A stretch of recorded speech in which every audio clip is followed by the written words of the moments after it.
우리 함께 인사하겠습니다. 잘 나오셨습니다. 성도님 얼굴만 봐도 은혜가 됩니다. 사랑하고 축복합니다. 네, 우리 가운데 정훈이가 이렇게 앉아 있어요. 지난 수요일부터 앞으로 이제 본당에 나와서 예배드리겠다고 스스로 결단하고 나왔다는 거예요. 우리 박수로 한번 격려해 주시기 바랍니다. 네, 할렐루야. 너무 기쁘고 복된 것 같습니다. 오늘 깨어 기도하라라는 주제로 앞으로 요한계시록 말씀을 함께 기도에 대한 말씀, 요한계시록에 나와 있는 기도에 대한 말씀을 함께 나누고자 합니다. 오늘 말씀의 제목은 사랑의 사람에게 임한 하나님의 계시, 사랑의 사람에게 임한 하나님의 계시라는 제목으로 말씀의 은혜를 함께 나누겠습니다.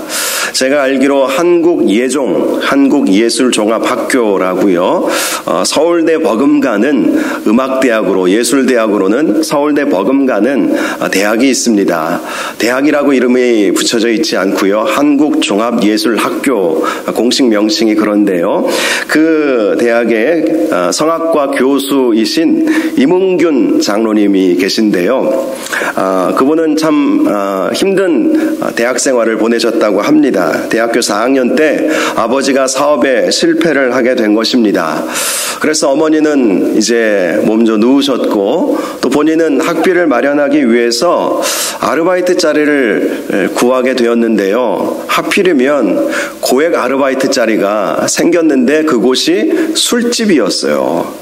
교회를 열심히 다녔던 청년이었는데 어쩔 수 없이 자기 학비도 마련해야 되고, 아버지가 사업에 완전히 실패했기 때문에 생활비도 마련해야 되고, 어머니 병원비도 본인이 다 충당을 해야 하는 것입니다. 그런데 어쩔 수 없어서 크리스찬임에도 불구하고 술집에서 본인이 성악가고 성악을 배우는 학생이고 노래를 잘 했던 친구였기 때문에, 학생이었기 때문에 이 술집에서 노래를 부르면서 고액 알바를 하게 된 것이지요. 그럼에도 불구하고 생활고를 견디기가 어려워서 그가 어느 날은 배가 너무나도 고파서 물로 배를 채워야 되겠다 생각을 하고, 옛날이니까 펌프질을 해가지고 이 펌프에서 나오는 그 물을 꿀꺽꿀꺽 마시게 되었다고 합니다.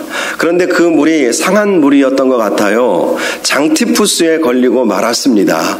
열이 39도 40도 오르내리게 되었던 거예요.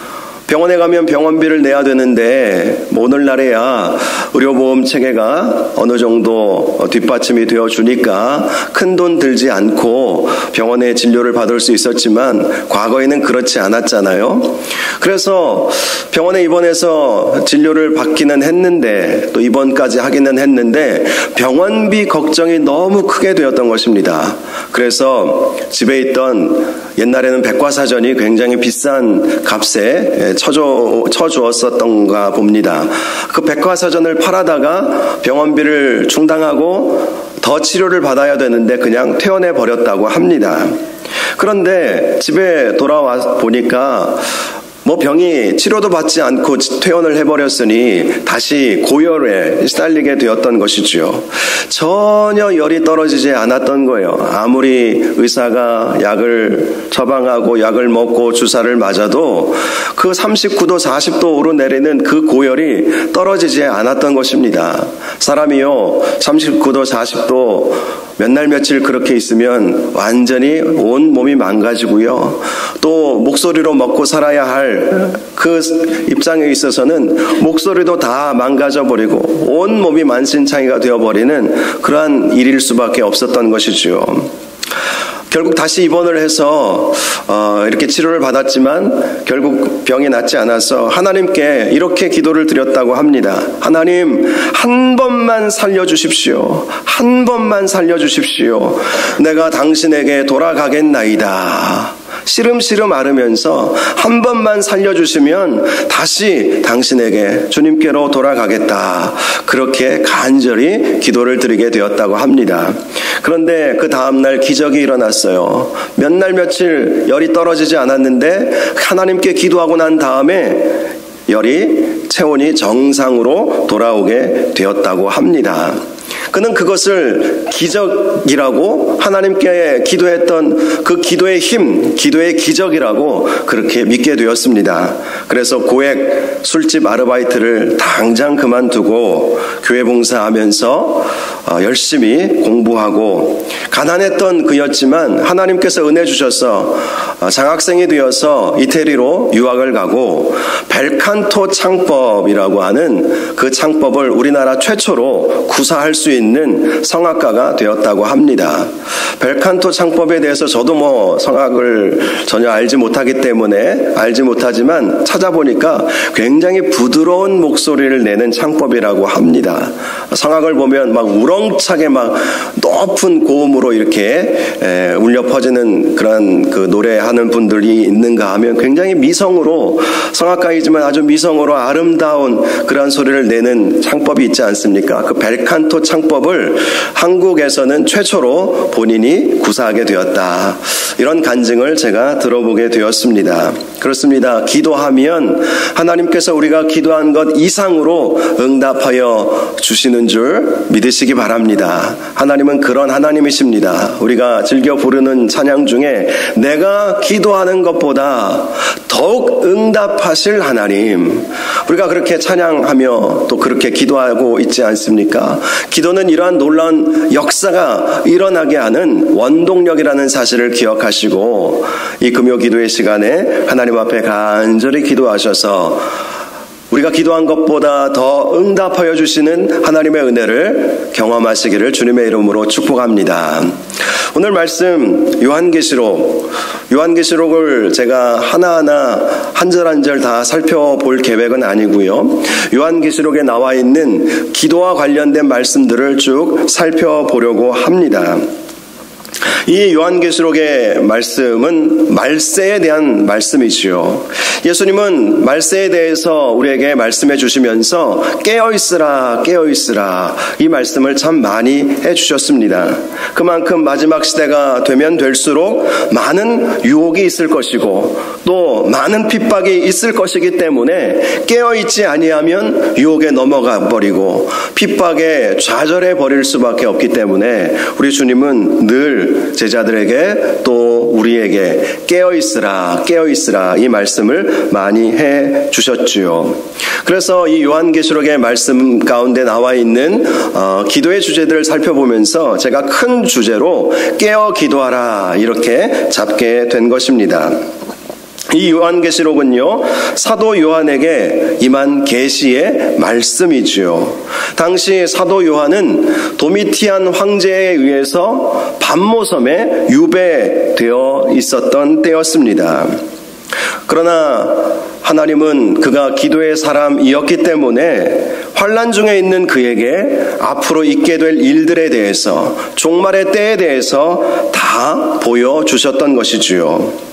특별히 사도 요한은 사랑의 사도라는 별명을 가질 만큼 사랑의 사람이었습니다. 요한서 신서를 보면 그가 사랑을 얼마나 많이 강조하고 있는지 발견할 수가 있지 않습니까? 그가 사랑의 사람이 아니었다면 그렇게 많이 강조하지 못했을 것입니다. 어쩌면 하나님께서 이 놀랍고도 은밀한 앞으로 종말의 때에 이루어지게 될 일들을 보여주셨던 이유 중에 하나가 그가 사랑의 사람이었기 때문이었다는 것입니다. 사랑이 있다라고 하는 것은요, 하나님의 뜻이 무엇인지 아는 사람을 의미하기 때문입니다. 사랑은요, 믿음의 증거이며 확증입니다. 내가 정말 믿음 가운데 있는가 확인해 보기 위한 방법 중에 하나가 내가 사랑의 사람인가, 내가 사랑하고 있는가, 그것을 보면 내가 하나님의 자녀인가 마귀의 자녀인가 요한서 신서에 나와 있습니다. 내가 사망에서 옮겨져 생명으로 옮겨진 사람인지 아닌지 그것을 확인해 볼 수 있는 방법 중에 하나가 내가 정말 사랑의 사람이 되었는가, 그것을 보면 알 수 있다는 것이죠. 그래서 이 사랑의 사도였던 사도 요한을 하나님께서 신뢰하신 것이죠. 그에게 미래에 이루어질 일들을 그대로 다 보여주면 그는 가감없이 그 말씀 그대로 기록해서 후대에 알려줄 것이다. 여러분, 이단자들을 보면 가감하지 않습니까? 하나님의 말씀을 가감합니다. 자기들의 논리를 먼저 세워놓고 그 논리에 성경 구절들을 꿰어 맞추는 방법을 쓰지요. 그래서 이단자들도 다 성경책 들고 토론하자고 덤벼듭니다.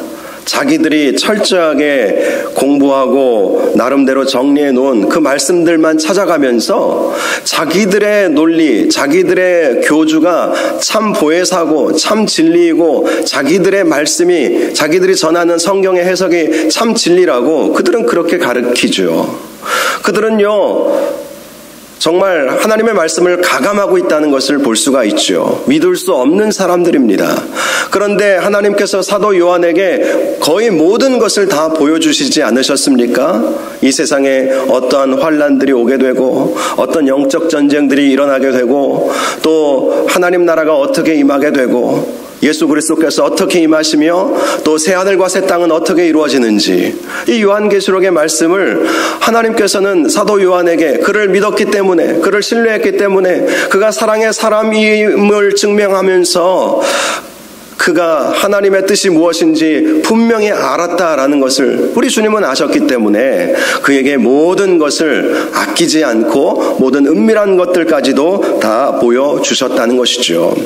저와 여러분들도 사랑의 사람 되셔서 하나님께서 계획하시고 하나님께서 은밀히 여기시는 것까지도 다 말씀하여 주시는 은혜가 있기를 주님의 이름으로 축복합니다. 사랑의 사람이 되면 하나님께서 저와 여러분을 믿어주시는 거예요. 너는 쓸데없는 짓 안 하겠구나. 내가 보여주고 내가 말씀한 것을 가감하지 않겠구나. 그렇게 인정해 주시고 우리에게 비밀스러운 것들까지도, 은밀한 것들까지도 다 보여 알게 해 주실 것입니다. 오늘 본문 1절 말씀을 먼저 보면 1절에서 3절까지는 요한계시록의 서론이라고 할 수 있는데요. 1절을 보니까 예수 그리스도의 계시라 이렇게 말씀하고 있습니다. 계시라고 하는 이 말에 여러 가지 의미가 있습니다. 헬라어로는요, 아포칼리오시스라고 하는 단어를 쓰는데요. 그 본래 의미는 감추어져 있던 것을 드러내 보인다, 이런 의미를 가지고 있습니다. 감추어져 있어요. 다른 사람들에게 감추어져 있어요. 그 어떤 누구도 하나님의 뜻을 알지 못하는 것이지만 하나님께서 특별히 어떤 사람에게 보여주시는 것이 있다는 것이죠. 그 사람에게 말씀하여 주시는 것이 있다는 것입니다.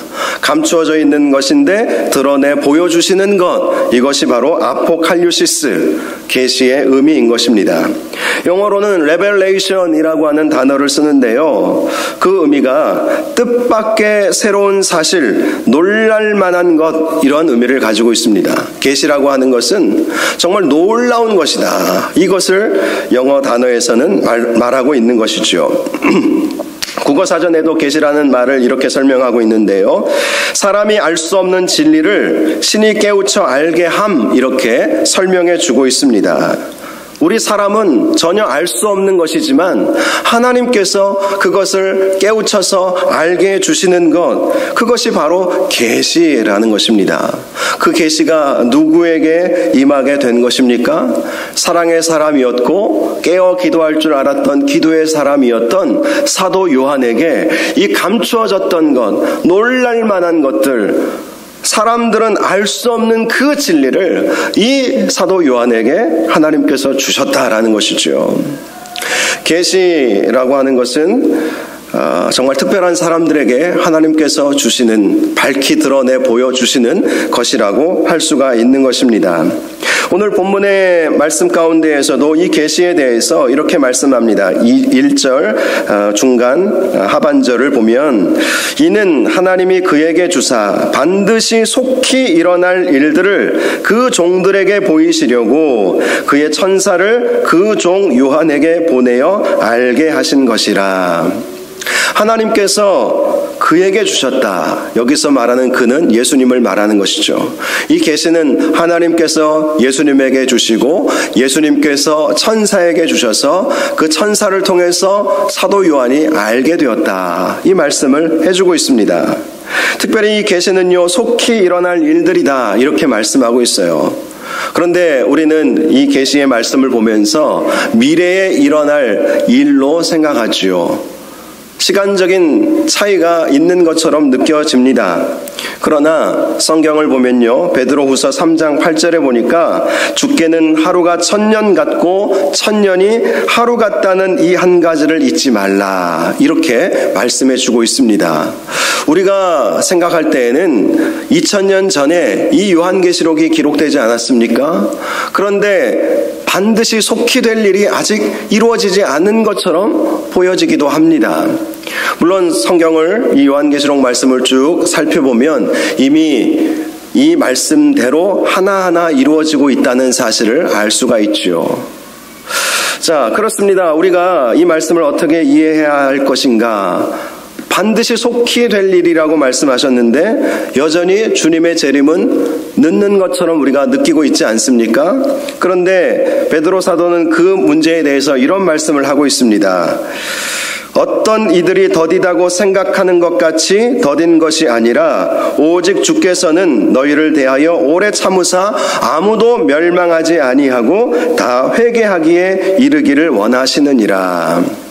그렇습니다. 우리가 생각해 보면 이 요한계시록의 말씀, 2000년 전에 주님께서 주신 말씀인데 2000년 동안에 완전히 이루어지지 않은 것 아닌가라고 생각하지만, 그러나 하나님 편에서는 2000년이 아닐 수 있고요, 먼저는 2000년이 아닐 수 있습니다. 하루가 1000년 같고 1000년이 하루와 같기 때문에 그것을 조금 우리가 이렇게 유식하다 이렇게 표현하기도 좀 뭐하지만, 우리가 좀 이런 표현을 하잖아요. 새벽에도 말씀드렸듯이 크로노스의 시간 개념과 카이로스의 시간 개념이 있다, 그렇게 말하지 않습니까? 크로노스라고 하는 시간 개념은 하루 24시간, 1년 365일, 일반 사람들이 늘 살아가고 있는 그 시간을 말하는 것이죠. 그런데 크로노스, 카이로스의 시간이 따로 있죠. 카이로스의 시간. 어떤 때는 하루가 금방 지나가는 것 같고, 어떤 때는 하루가 너무 늦어지는 것 같고 늦게 지나가는 것 같은 그런 느낌. 어떤 때는 1년이 정말 10년같이 느껴지고, 어떤 때는 10년이 1년처럼 후딱 지나가 버린 것 같은 느낌. 그렇지 않습니까? 저도 15년 전에 유학 마치고 한국에 왔었는데요. 15년 전 엊그제 같은데 15년이라는 시간이 훌쩍 지나가 버렸어요. 이것을 카이로스의 시간 개념으로 보는 것이죠. 하나님 보시기에도 마찬가지입니다. 특별히 하나님께서, 예수 그리스도께서 아직 더디 오시는 것은 아직도 회개할 사람들이 있기 때문에, 구원 주시기로 작정된 사람들 중에 아직도 회개하지 않은 사람들이 있기 때문에 그들을 기다려 주시는 하나님의 은혜라고 할 수 있는 것이죠. 자, 이 계시의 말씀을 바로 이 하나님의 종이었던, 그래서 예수의 종 이렇게 표현을 하고 있습니다. 종, 사랑의 사람이자 기도의 사람이자 예수님의 종이었던 사도 요한에게 이 계시의 말씀을 알려주셨던 것입니다. 예수의 종이었다라고 하는 표현을 우리가 깊이 묵상해 볼 필요가 있습니다. 종이 누구입니까? 종은요, 주인이 시키는 대로 순종하는 사람을 말하지 않습니까? 종은 주님의 뜻만을 바라보며 주님의 음성에 귀를 기울이는 사람입니다. 자기의 뜻을 행하는 것이 아니라 종이 시키는 일을 하는 사람이 바로 종인 것이지요. 그리고 종은요, 현명한 종은요, 주인의 뜻이 무엇인지 분별하여서 말하기 전에, 주인이 말하기도 전에 이미 알아서 주인의 뜻을 이루는 사람이 바로 현명하고 지혜로운 종인 것이지요. 사도 요한은 바로 그러한 종이었다는 사실을 말씀해 주고 있습니다. 그래서 2절을 보면 이렇게 말씀하죠. 요한은 하나님의 말씀과 예수 그리스도의 증거, 곧 자기가 본 것을 다 증언하였느니라. 그렇습니다. 사도 요한은 하나님의 말씀을 다 그대로 가감없이 증언하였던 사람이었습니다. 또 예수 그리스도의 증거, 예수 그리스도의 부활, 예수 그리스도께서 이 세상에 오셔서 무엇을 가르쳐 주셨는지, 어떤 삶을 사셨는지, 그것을 사람들에게 가감없이 그대로 알려준 사람이었다라는 것입니다. 그는 진짜 예수님의 종이었던 것이죠.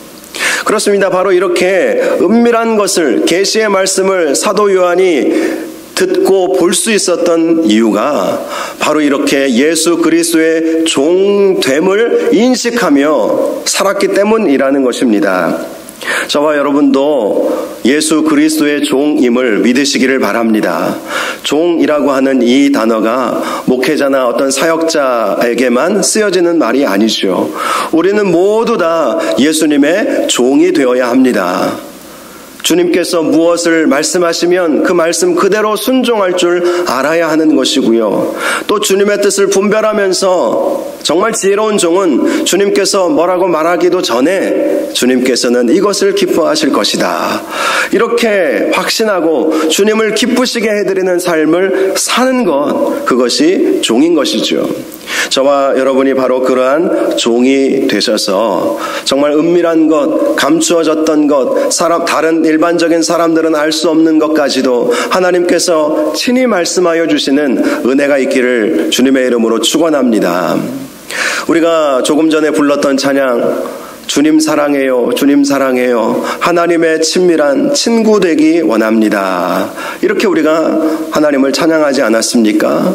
친구가 된다는 것이 바로 이렇게 은밀한 것들까지도 말씀하여 주시는 그러한 은혜가 되는 것이죠. 친구끼리는요, 심지어 부부끼리 하지 못할 말도 친구끼리는 하는 경우도 많이 있지 않습니까? 물론 제가 그런다는 건 아니고요. 제 어렸을 때 친구들은 저의 모습을 다 알고 있지요. 그런데 결혼하고 나면 저희 어렸을 때 함께 어울려 놀면서 제가 실수했던 것이 있을지라도 배우자에게 막 말하지 않죠. 정말 우정이라고 하는 것은 비밀을 서로 공유하는 관계가 진짜 친구 관계 아니겠어요? 함부로 말하지 않고 그 허물을 덮어줄 수 있는 관계, 그것이 친구의 관계이죠. 그렇습니다. 하나님은 우리가 친구 되기를 원하신다는 것입니다. 친구가 되면, 우리가 종이지만 하나님과 친밀한 친구 관계가 되면 하나님은 감추지 않으신다는 것입니다. 우리에게 다 알려주시고 다 말씀하여 주시고 그대로 보여주셔서 은밀한 것까지도 알게 하시는 은혜가 있게 된다는 것이죠. 그렇습니다. 우리는 불확실한 미래를 살아가고 있습니다. 그럼에도 불구하고 우리가 하나님과 친구가 되고 하나님의 종이 된다면, 하나님께서 신뢰하시는 하나님의 백성이 된다면 하나님께서는 우리의 이 불확실한 세상 속에서도 우리에게 갈 길을 확실히 보여주시고 어디로 가야 할지, 어떤 삶을 살아야 할지, 무엇이 주님께 영광 올려드리는 삶인지, 무엇이 주님을 기쁘시게 해드리는 삶인지 그것을 다 보여주신다라는 것을 말씀해주고 있습니다. 저와 여러분이 이렇게 사도 요한과 같이 기도의 사람, 사랑의 사람, 예수 그리스도의 종이 되셔서 은밀한 것까지도 다 알게 되는 은혜가 있기를 주님의 이름으로 축원합니다. 3절을 보니까 이렇게 말씀합니다. 이 예언의 말씀을 읽는 자와 듣는 자와 그 가운데 기록한 것을 지키는 자는 복이 있나니 때가 가까움이라. 때가 가까울수록 하나님의 말씀을 읽고 듣고 또 지켜야 한다, 이렇게 말씀해 주고 있습니다. 하나님의 말씀은요, 살아있고 또 운동력이 있다, 이렇게 말씀하고 있습니다. 또 하나님의 말씀은 우리에게 바르게 함과 의로 교육하기에 유익하다, 또 하나님의 사람으로 우리를 온전케 한다, 이렇게 말씀하고 있지 않습니까? 그렇습니다. 때가 가까이 왔다라고 하는 것은 종말의 시대를 살아갈 때 정말 중요한 것이 무엇인가? 그것이 바로 하나님의 말씀이라는 거예요. 그 하나님의 말씀을 듣고 또 읽고 듣고 지킬 때 복이 있다, 이렇게 말씀해 주고 있습니다. 요한계시록 말씀을 보면요, 복이 있다라고 하는 이 말씀이 7번이 등장하고 있습니다. 제가 쭉 찾아보니까요, 이렇게 오늘 말씀처럼 하나님의 말씀을 듣고 읽고 듣고 지키는 자가 복이 있다, 이렇게 말씀하고 있고요. 또 두 번째로는요, 주 안에서 죽는 자가 복이 있다, 이런 말씀이 또 나와 있습니다. 또 깨어 옷을 지키는 자가 복이 있다, 이 옷이라고 하는 것은 그리스도로 옷 입는 그 옷을 말하는 것이죠. 깨어서 그 옷을 벗지 말고 그 옷을 그대로 지키는 자가 복이 있다. 그리고 어린 양의 혼인잔치에 초청된 자가 복이 있다. 이렇게 말씀하고 있습니다. 혼인잔치에 초청된 사람이 복이 있는 것이죠. 그리고 첫 부활에 참여한 자가 복이 있다라는 말씀이 있고요. 또 하나님의 말씀을 지키는 자가 복이 있다. 이 복이 있다는 말씀 가운데 보면 이렇게 말씀을 읽고 듣고 지키는 자, 또 22장에도 하나님의 말씀을 지키는 자가 복이 있다. 이렇게 반복하면서 이 말씀을 지키는 자가 얼마나 복이 있는지 우리에게 강조해주고 있다는 것을 알 수가 있죠. 또 마지막 7번째는 두루마리를 빠는 자가 복이 있다. 이렇게 말씀하고 있습니다. 그렇습니다. 하나님은 반드시 우리에게 복 주시는 하나님이신데요. 우리가 그 하나님의 복을 어떻게 받을 수 있느냐? 가장 중요한 것, 그것은 바로 이 하나님의 말씀을 읽고 듣고 그 말씀을 지킬 때에 그 사람이 복을 받게 된다는 것이죠. 예수님도 말씀을 지키는 자가 바로 이 바위 위에, 단단한 바위 위에 집을 건축하는 지혜로운 자와 같다라고 말씀해 주지 않으셨습니까? 그런 사람은 아무리 홍수가 밀려오고 바람이 불어도 그 집이 무너지지 않는 거예요. 우리는 하나님의 집입니다. 하나님의 집. 우리 안에는 성령님이 거하시기 때문에 우리는 하나님의 집이죠. 우리가 이 육신의 장막이 무너지지 않으려면 하나님의 말씀으로 굳게 서야 된다. 이 말씀을 해주고 있습니다. 저와 여러분이 하나님의 복을 받기 위해서 오늘 이 말씀과 같이 하나님의 말씀을 먼저 읽으시기 바랍니다. 하나님의 말씀을 읽는 자가 복이 있다. 읽는다라고 하는 것은 그냥 문자를 읽는 것이 아니죠. 진짜 읽는 것은 그 내용을 이해하면서 읽는 것이 진짜 읽는 것이죠. 제가 미국에서 공부할 때 책 읽기 방법을 강의를 제가 들은 적이 있었어요. 그 전까지는 책을 읽는다 하면 1페이지서부터 마지막 페이지까지 쭉 읽어나가는 것, 그것만을 읽는 거라고 저는 생각을 했습니다. 그런데 교수님이 하시는 말씀이 그렇게 읽는 방법도 있지만 또 다른 방법이 있는데 책을 내용을 전체적으로 파악할 줄 아는 방법이 더 중요하다. 문자, 글자 하나하나, 문장 하나하나 다 읽다가 도대체 이 책이 말하고자 하는 것이 무엇인지 알지 못하면 아무 소용이 없다는 것이죠. 그래서 그분은 먼저 머릿말을 보고 그리고 목차를 꼼꼼히 읽어보고 그리고 이 서론장을 읽고 마지막 결론의 장을 읽고 중간중간은 이렇게 가장 처음에 나와 있는 문장만 쭉 읽어나가는 방법을 알려주시더라고요. 그러면 한 2시간 안에 그 책을 정확하게 이해할 수 있다는 거예요. 그리고 필요할 때마다 그 필요한 부분들을 인용하고 예를 들어서 뭐 3장에 어떤 내용이 나와 있으면 그 책 3장을 살펴보는 방법을 가져야 그 책을 제대로 읽을 수 있다. 이런 이야기를 해주셨는데요. 그렇습니다. 하나님의 말씀을 우리가 읽을 때에 문자를 그대로 읽는 것이 아니라 그 말씀을 통해서 하나님께서 나에게 오늘 뭐라고 말씀하시는지 그 음성을 들을 수 있어야 한다는 것이지요. 그것을 렉티오 디비나라고 전에도 제가 설명드리지 않았습니까?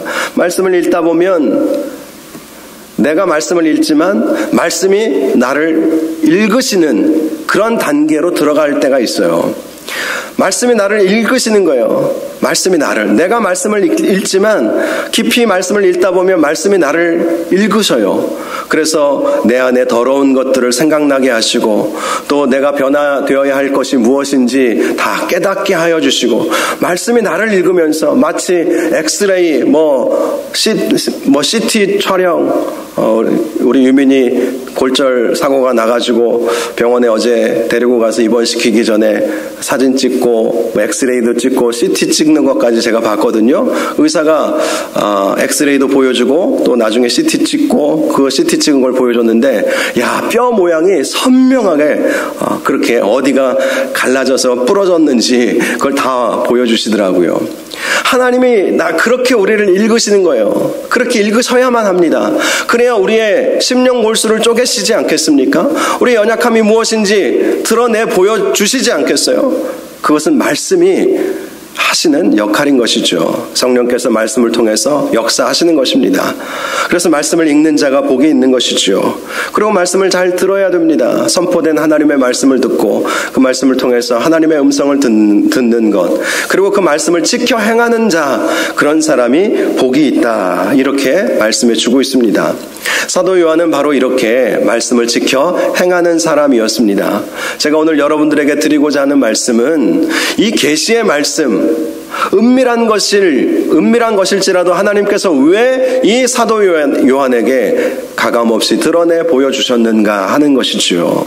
그것은 그가 기도의 사람이었고, 그가 사랑의 사람이었고, 그가 말씀의 사람이었기 때문에, 진정한 그리스도의 종이었기 때문에 하나님께서 그에게 밝히 드러내 보여주셨다는 것입니다. 저와 여러분도 사도 요한과 같이 기도의 사람 되시기 바라고요. 또 깨어 기도하는 기도의 사람, 그리고 사랑을 실천하는 사랑의 사람, 그리고 하나님의 말씀을 지켜 행하는 말씀의 사람이 되셔서 하나님께서 무엇을 내가 숨기겠느냐, 내가 너에게 무엇을 숨기겠느냐, 이렇게 말씀하여 주시는 은혜가 있기를 바라는 마음에서 이 말씀을 함께 묵상하게 되었습니다. 저와 여러분이 정말 불확실한 이 세상을 살아가면서 하나님의 확실한 음성을 듣는다는 것이 얼마나 중요한지 모르겠습니다. 그러한 확실한 음성을 듣고 살아갈 때 우리의 삶은 안전하게 될 것이고요, 하나님께서 우리를 지켜 보호하여 주시는 은혜가 반드시 있게 될 것입니다. 이 밤에 우리가 기도할 때 하나님 사도 요한에게 계시의 말씀을 부어주셨던 것처럼 이 사도 요한만큼은 아니라 할지라도 우리에게 말씀하여 주시고 싶으신 그 은밀한 것들이 있지 않겠습니까? 하나님 그것을 알게 하여 주시옵소서. 하나님의 뜻을 밝히 드러내 보여주시옵소서. 하나님의 마음을 알기를 원합니다. 하나님께서 은밀한 것까지도 알려주시는 그러한 사람이 될 수 있도록 주여 인도하여 주시옵소서. 참 깨어서 기도한 사람, 그리고 사랑의 사람, 말씀의 사람 될 수 있도록 인도하여 주시옵소서. 이런 제목으로 함께 이 밤에 기도하며 하나님 앞에 나아갈 수 있기를 바랍니다. 우리 말씀 생각하면서 주여 한번 부르짖고 기도하겠습니다. 주여, 거룩하시고 존귀하신 아버지 하나님, 사도 요한에게 이 계시의 말씀, 예수 그리스도의 그 계시를